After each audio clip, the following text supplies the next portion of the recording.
Bayangkan langit malam yang begitu pekat, sepekat tinta. Di tengah kegelapan itu, tiba-tiba terdengar bunyi rantai besi. Pintu penjara terbuka perlahan, dan di dalamnya, seorang ibu muda memeluk bayinya yang bercahaya lembut biru keunguan. Malam ini, kamu akan mendengarkan kisah lengkap perjalanan Dewa Krishna. Dari sebelum kelahirannya sudah dinubuatkan. Lahir di penjara, tumbuh sebagai penggembala kecil yang nakal dan penuh cinta, hingga menjadi penuntun manusia di medan perang, sebelum akhirnya meninggalkan dunia dengan cara yang lembut dan sunyi. Di luar tembok penjara, ada seorang raja yang ketakutan pada ramalan. Seorang anak yang akan menggulingkan tiraninya. Ia mengirim pasukan, raksasa, bahkan badai untuk melenyapkan bayi ini. Tapi setiap kali, yang tampak hanyalah senyum tenang Krishna dan cara-cara Tuhan menjaga dirinya melalui keajaiban yang tak masuk akal. Tarik napas pelan. Pejamkan mata jika kamu mau. Bayangkan suara musik lembut, seperti seruling yang ditiup di tengah padang rumput yang hijau. Malam ini, mari kita berjalan pelan dari langit para dewa, turun ke bumi, menyusuri sungai Yamuna, dan menyaksikan sendiri bagaimana seorang bayi yang tampak rapuh mengubah sejarah, hati manusia, dan bahkan arah dunia.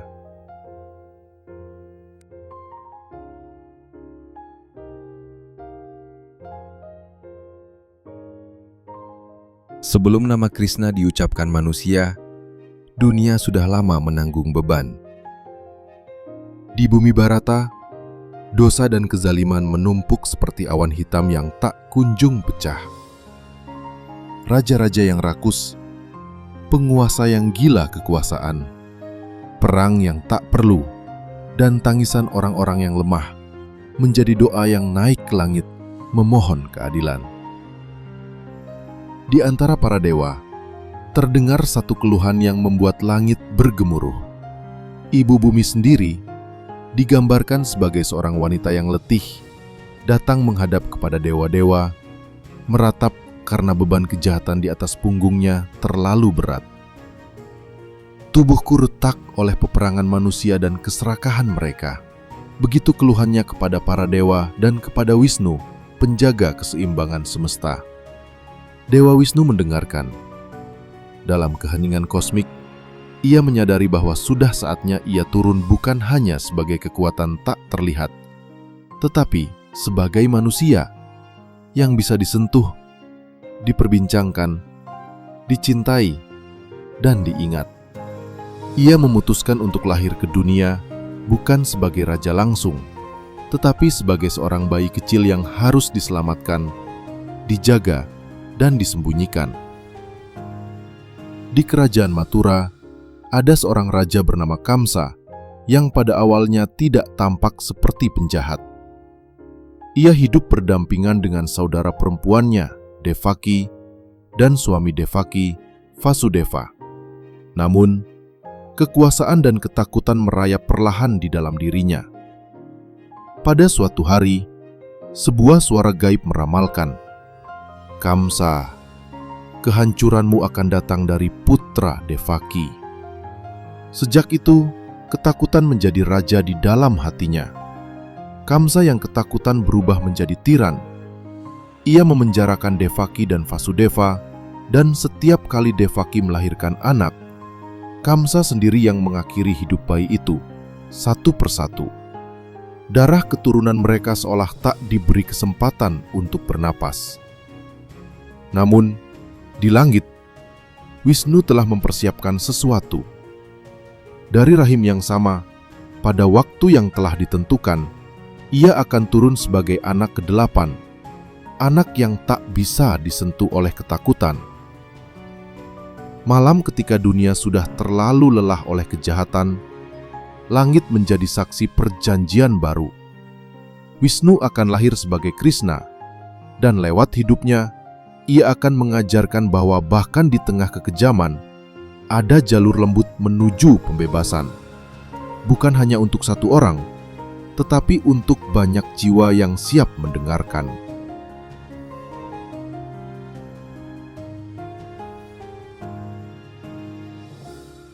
Bab 2. Malam kelahiran.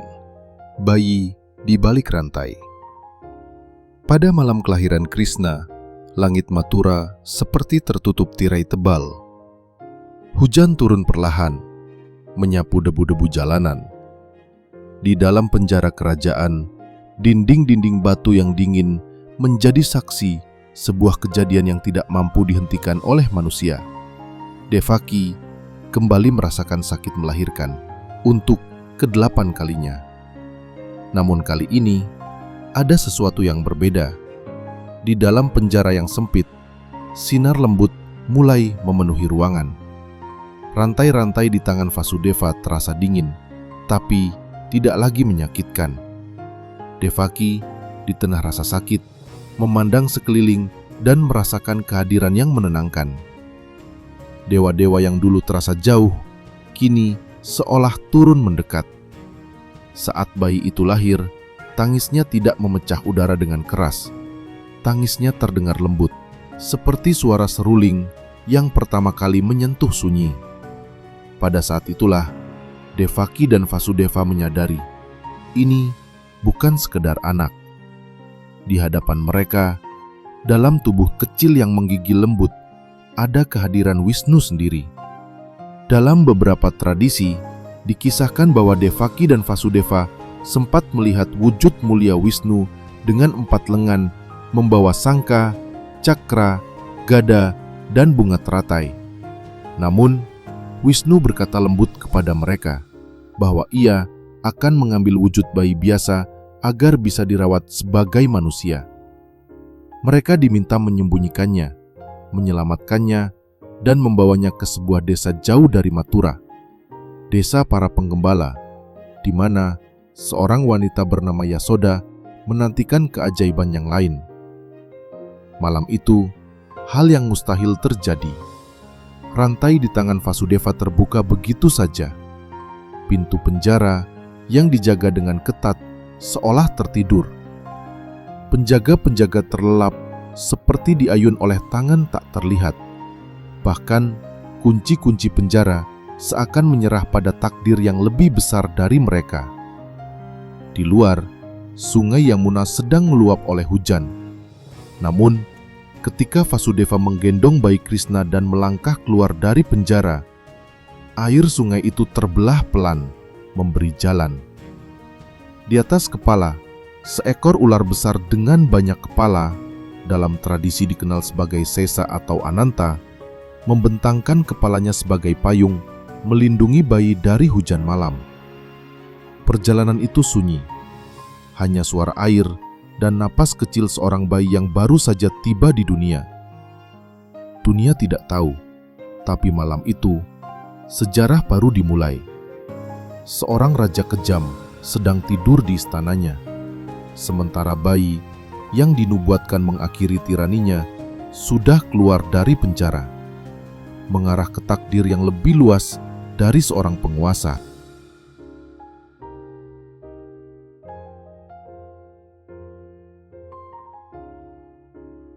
Bab 3. Gokul.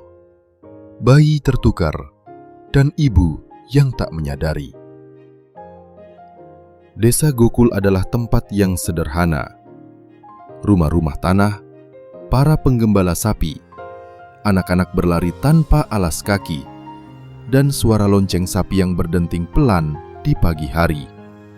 Di desa inilah Nanda dan Yasoda tinggal, pasangan yang telah lama menantikan keajaiban dalam hidup mereka.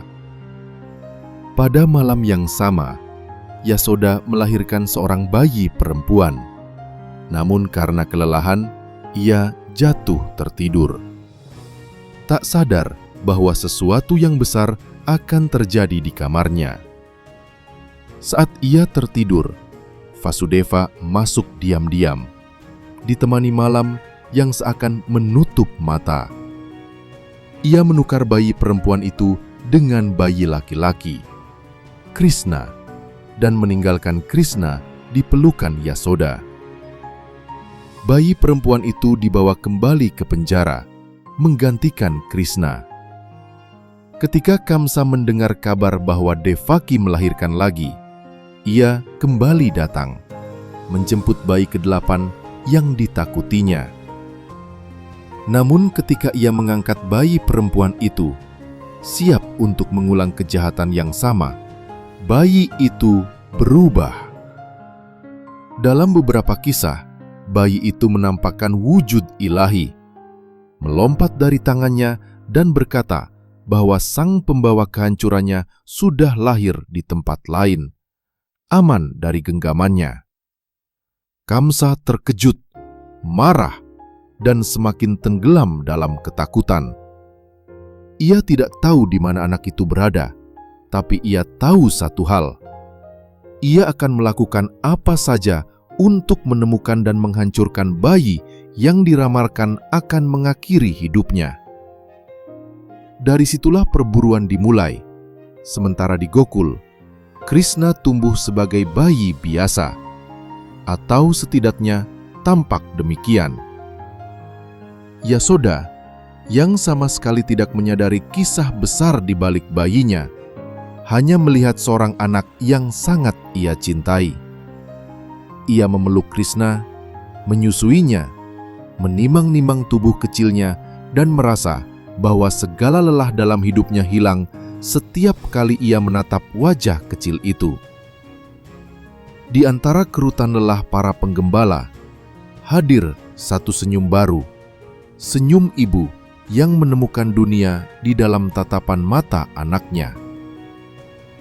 Dan di sanalah, di desa yang jauh dari istana dan darah politik, Wisnu memilih untuk menjalani masa kecilnya. Ia datang bukan sebagai raja di singgasana emas, tetapi sebagai bayi yang berguling di tanah, memegang jari ibunya, dan tertawa ketika melihat sapi-sapi kecil berlari-lari di halaman.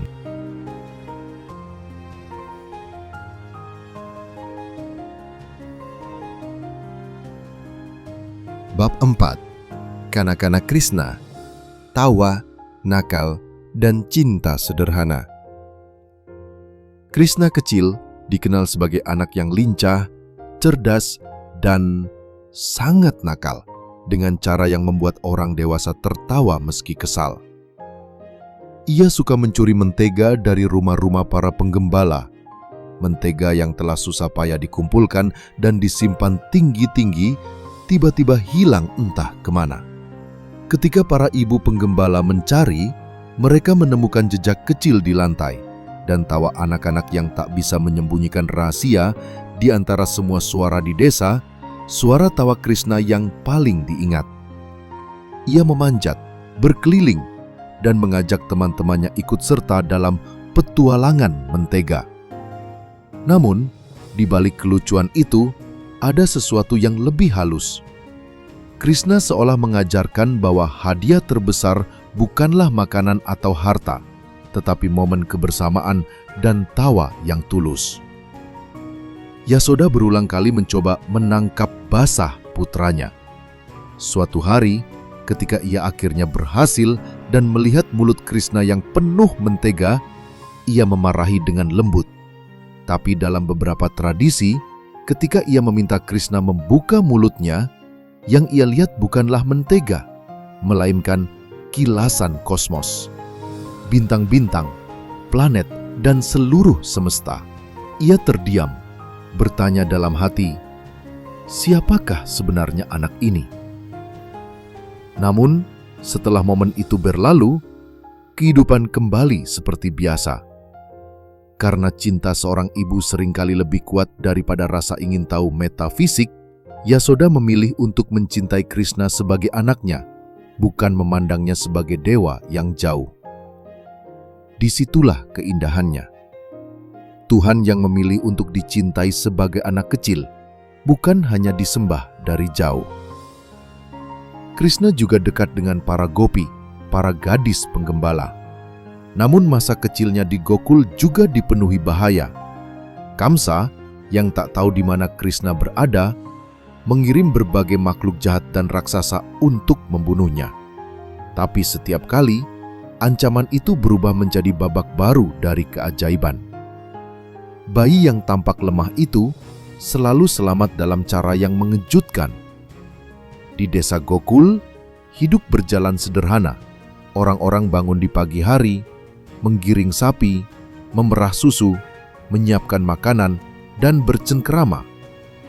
Mereka tidak tahu bahwa di tengah mereka, seorang dewa sedang belajar berjalan, belajar tertawa, dan belajar memanggil nama-nama mereka satu persatu.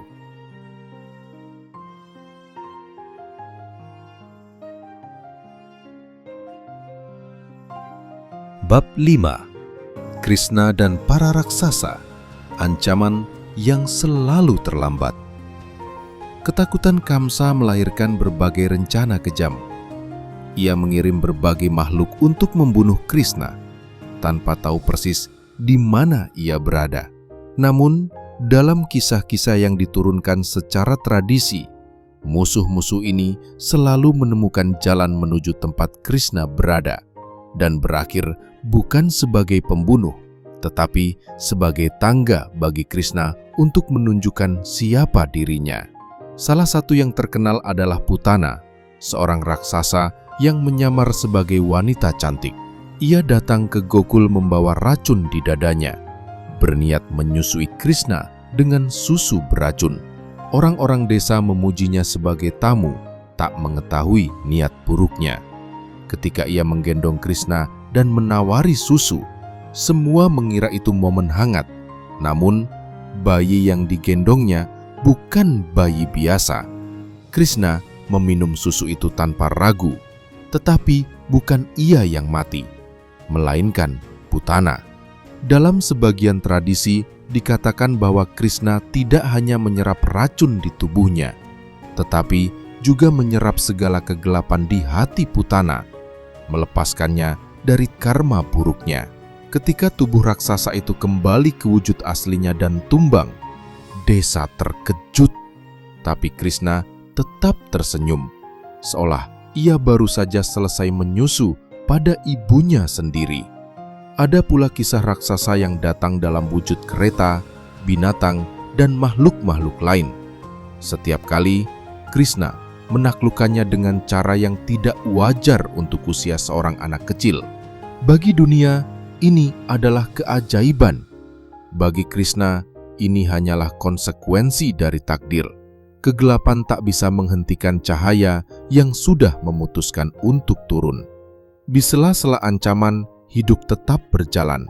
Anak-anak tetap bermain, sapi-sapi tetap digiring.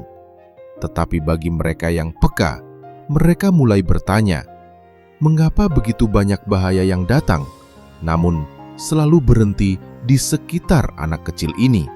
Mengapa setiap ancaman justru berakhir dengan kemenangan yang tak bisa dijelaskan logika biasa? Krishna tidak pernah menjelaskan dengan banyak kata. Ia hanya hidup, tertawa, dan hadir. Kadang lebih dari penjelasan panjang. Dunia hanya butuh satu sosok yang memancarkan keyakinan bahwa segala sesuatu, bahkan ancaman paling gelap, pada akhirnya akan lewat juga.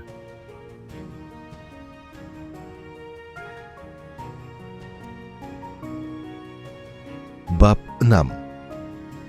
Krishna, Seruling, dan Cinta di Vrindavan.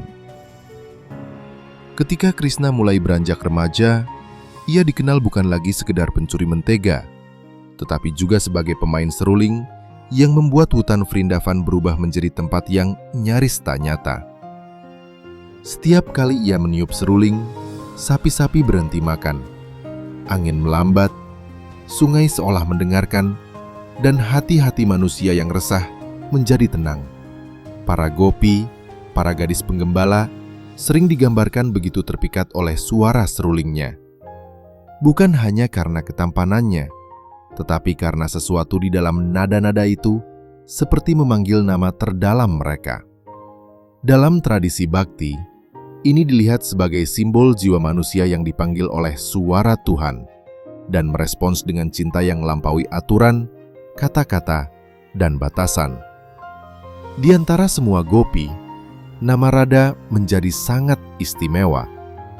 Meskipun banyak versi cerita tentang hubungan mereka, satu hal yang sering ditekankan adalah cinta Radha dan Krishna bukan sekedar kisah cinta manusia biasa, melainkan simbol keintiman jiwa dengan sumbernya.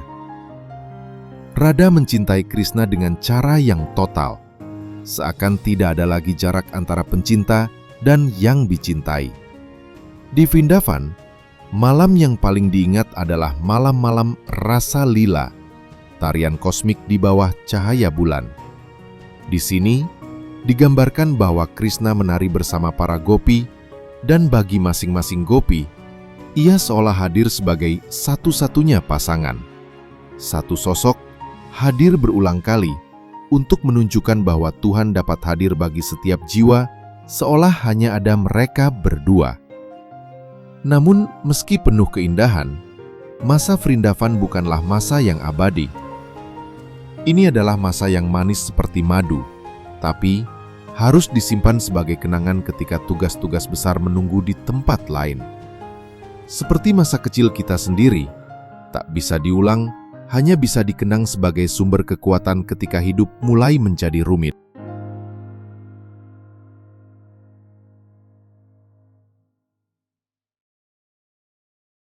Bab 7. Kaliya, Govardhana, dan Panggung Keajaiban.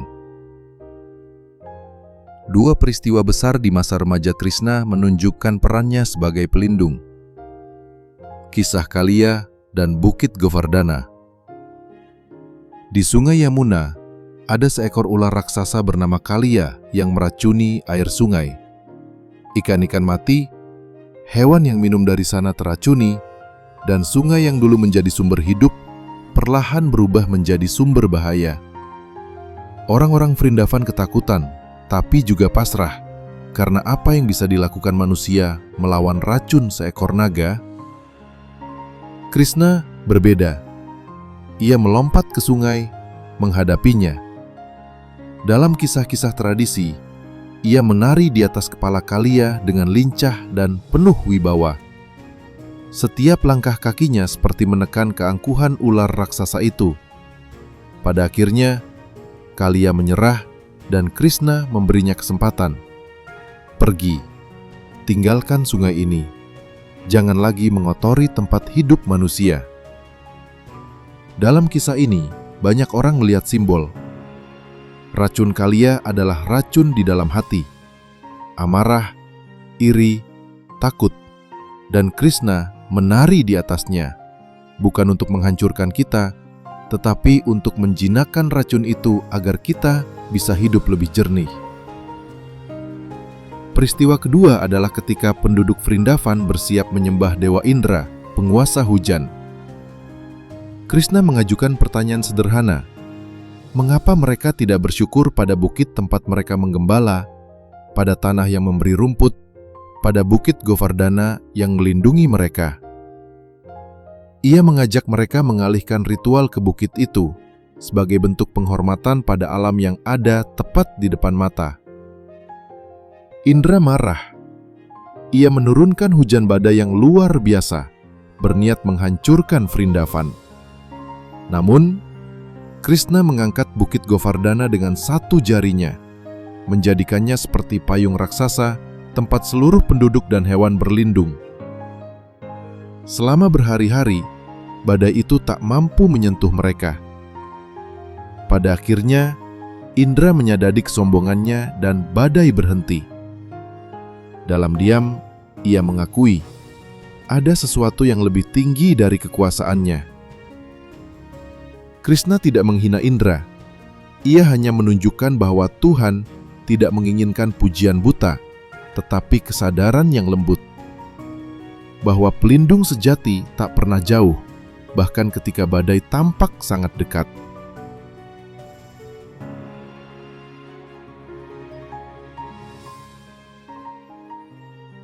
Bab 8. Mathura, Krishna kembali untuk menyudutkan ketakutan. Masa manis di Vrindavan adalah persinggahan, bukan tujuan akhir.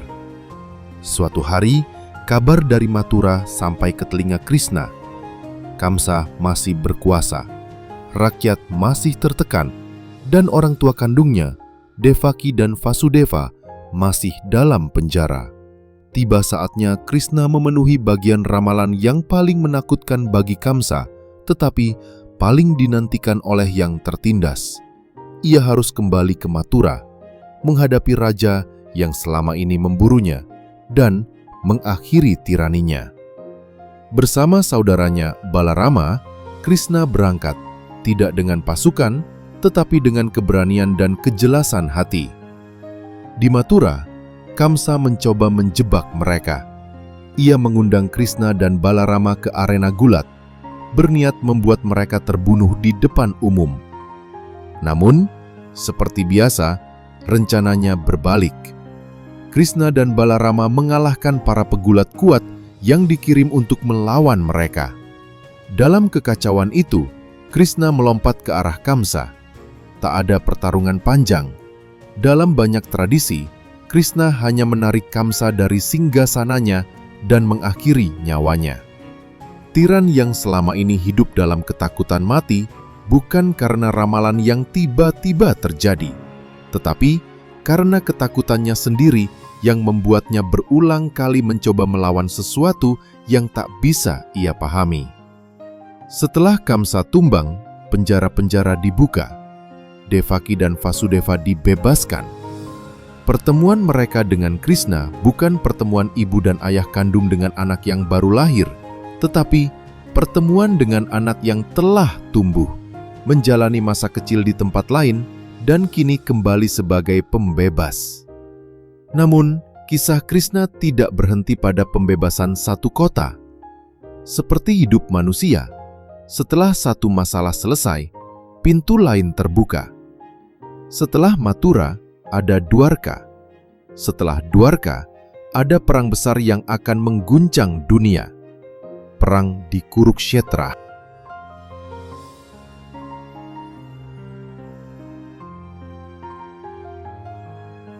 Bab 9. Dwarka dan peran Krishna sebagai raja tanpa tahta di hati. Setelah Kamsa tumbang, musuh-musuh lain bangkit. Krishna dan kaumnya akhirnya bermukim di sebuah kota baru, Dwarka, di tepi laut. Di sana, ia dikenal sebagai pemimpin bijak, penasihat, dan pelindung. Namun, menariknya, dalam banyak kisah, Krishna sering digambarkan bukan sebagai raja yang terikat pada tahta, melainkan sebagai sosok yang selalu siap turun langsung, berjalan di antara manusia. Di Dwarka, ia membangun tatanan kehidupan yang lebih damai. Ia menikah, memiliki keluarga, menjalankan kehidupan di tengah dinamika kekuasaan dan hubungan antar kerajaan. Tapi jauh di luar dinding Dwarka, sebuah konflik yang lebih besar sedang diracik. Ketidakadilan dalam keluarga Kuru yang akhirnya melahirkan perang besar antara Pandawa dan Korawa. Disinilah peran Krishna bergeser lagi.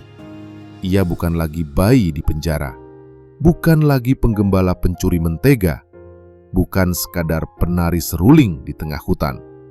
Ia menjadi penasihat, sahabat, dan penuntun. Bagi Arjuna, salah satu Pandawa, ia bukan hanya teman, melainkan juga cermin yang memantulkan kebenaran terdalam yang kadang tak berani ia lihat sendiri.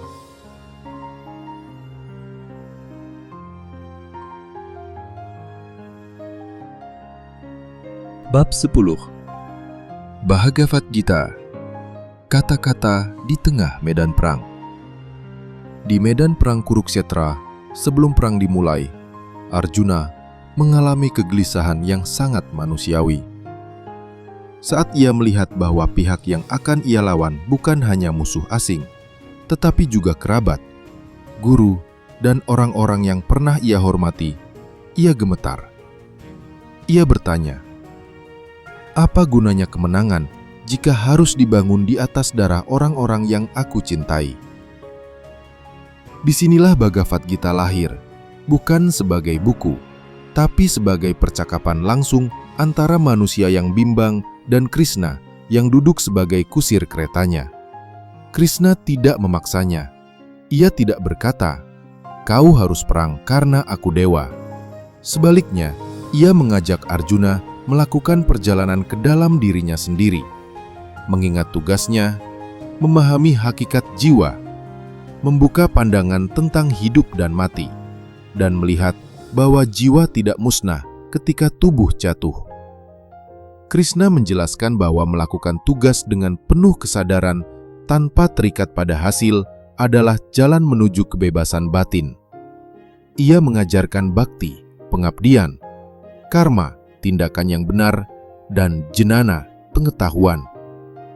Di tengah suara genderang perang, detik-detik sebelum panah pertama dilepaskan, yang terjadi bukan sekedar persiapan fisik, tetapi kebangkitan spiritual. Arjuna akhirnya bangkit, bukan karena ia menjadi haus darah, tetapi karena ia menemukan kembali dirinya. Ia memutuskan untuk bertindak bukan demi ego, bukan demi balas dendam, tetapi demi menjalankan dharmanya, tugas yang sudah menjadi bagian dari jalan hidupnya, dan di belakang semua itu ada Krishna yang menemani bukan sebagai diktator, tetapi sebagai penuntun.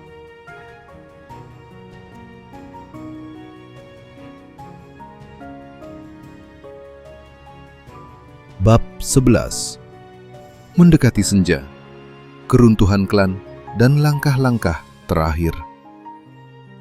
Tidak ada kisah di dunia yang benar-benar berakhir dengan kemenangan yang bersih. Setelah perang, setelah kerajaan-kerajaan berganti pemimpin, setelah keadilan ditegakkan di sebagian tempat, datanglah masa lain. Masa kelelahan, retak-retak di dalam klan sendiri, dan konsekuensi dari tindakan-tindakan panjang di masa lalu.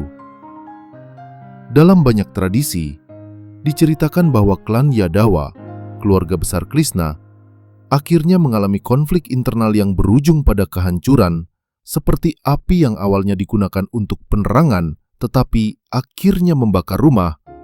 Ego manusia yang belum selesai dapat menghancurkan bahkan keluarga yang dipimpin oleh sosok seagung Krishna. Krishna melihat semua ini dengan mata yang telah lama memahami siklus hidup dan kehancuran. Ia tidak lagi berusaha menahan semua karena ia tahu setiap zaman memiliki akhirnya. Bahkan kota-kota yang ia bangun, bahkan keluarga yang ia lindungi tidak kebal terhadap hukum waktu. Pada titik tertentu, Krishna memilih untuk menjauh dari keramaian. Seperti seseorang yang telah selesai memainkan perannya di panggung besar, ia melangkah pelan ke balik tirai, meninggalkan sorak dan tangis manusia di belakangnya.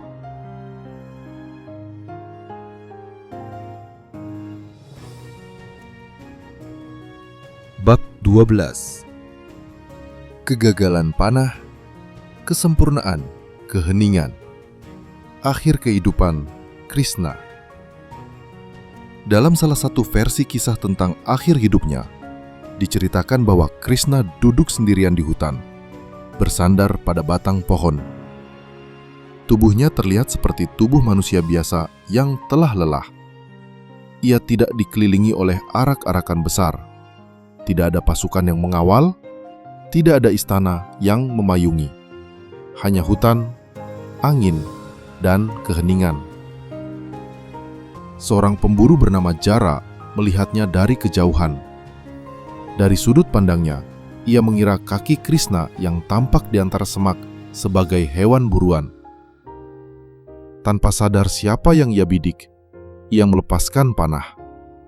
Panah itu mengenai tubuh Krishna. Ketika ia mendekat, ia menyadari bahwa yang ia lukai bukan hewan, tetapi seorang manusia yang bercahaya lembut. Sosok yang berbeda dari siapapun yang pernah ia temui. Jara ketakutan, menyesal, meminta ampun. Tetapi Krishna memandangnya dengan tenang tanpa marah. Dalam banyak tradisi, momen ini dilihat bukan sebagai kecelakaan buta, melainkan sebagai bagian dari rangkaian karma dan takdir yang telah lama dijahit oleh waktu. Krishna memaafkannya dan menerima kejadian itu sebagai tanda bahwa perannya di dunia ini telah selesai. Tubuhnya melemah, tetapi kehadirannya justru semakin kuat. Ia meninggalkan dunia bukan dalam sorak kemenangan, tetapi dalam keheningan yang dalam. Tidak ada perang, tidak ada kilat, tidak ada gempa. Hanya satu jiwa yang kembali ke sumbernya setelah menjalani peran sebagai bayi, anak nakal, penggembala, kekasih, sahabat, kusir, penasihat, dan akhirnya saksi bisu kehancuran dan kebangkitan dunia. Bagi mereka yang mencintainya, kepergiannya bukan akhir. Kisahnya terus diceritakan, namanya terus diucap dalam doa. Serenadanya lewat seruling terus dibayangkan di hati mereka yang mencari ketenangan. Krishna tidak lagi hadir dalam bentuk tubuh di dunia, tetapi jejaknya bertahan di tempat yang lebih sunyi, di hati orang-orang yang pernah tersentuh oleh ceritanya.